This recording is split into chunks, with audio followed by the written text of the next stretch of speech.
Salut à tous mes renardos. Vous savez, souvent je lis vos petits commentaires et il y a des interrogations qui reviennent beaucoup, surtout pour ceux qui découvrent la communauté. Comment je sais si je suis Fury? Est-ce qu'il faut un fursuit pour être Fury? Dois-je avoir un Furzona pour être Fury? Et d'autres questions du même genre. Concertons-nous dans cette vidéo et répondons ensemble, sans jugement.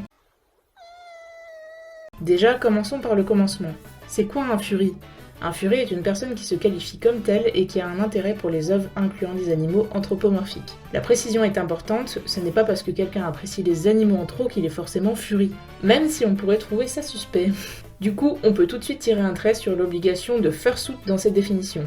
Il n'est pas obligatoire d'avoir un fursuit pour être Fury. C'est simplement un plus pour les furries qui le souhaitent et qui sont intéressés par cette notion de costume. En réalité, si on se réfère aux chiffres de Fur Science, on estime que seulement 25% des furries possèdent un fursuit.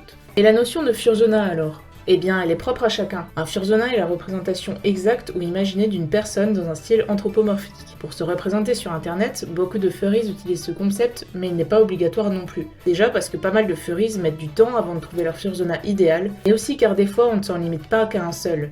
Il arrive qu'on puisse créer plusieurs Furzonas qui nous représentent chacun. Cela peut être un véritable casse-tête de trouver son espèce coup de cœur, les marquages, les couleurs de son personnage. Dans tous les cas, on peut être Fury sans avoir de Furzona. Finalement, ce qui rassemble la communauté Fury, c'est l'intérêt pour l'anthropomorphisme. Bien sûr, l'art est très utile pour représenter ce côté, et c'est d'ailleurs un gros plus du Fury fandom. On encourage beaucoup les artistes et c'est une communauté créative. Faut pas se dire qu'il y a des règles prédéfinies pour devenir Fury. Vous avez envie d'être Fury ?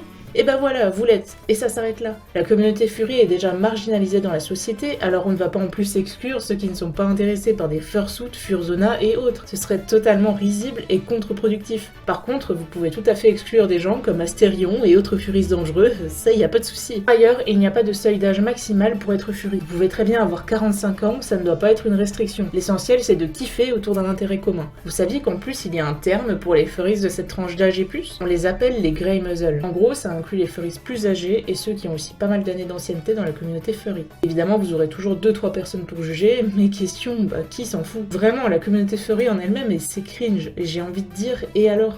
C'est votre vie et personne ne peut décider à votre place, alors profitez-en le maximum possible. Ce dernier paragraphe s'applique à toutes les communautés, que ce soit la commu manga, VTuber, de fitness ou même de salsa, peu importe. Comme le dit Don de la jungle sur X, t'aurais pu choisir un meilleur pseudo quand même. Le cringe est le plus grand ennemi du kiff, sachez-le. Voilà, c'est fini pour nous. J'espère que vous avez apprécié. Si c'est le cas, likez, commentez, partagez et n'hésitez pas à vous abonner. Ciao les renardos!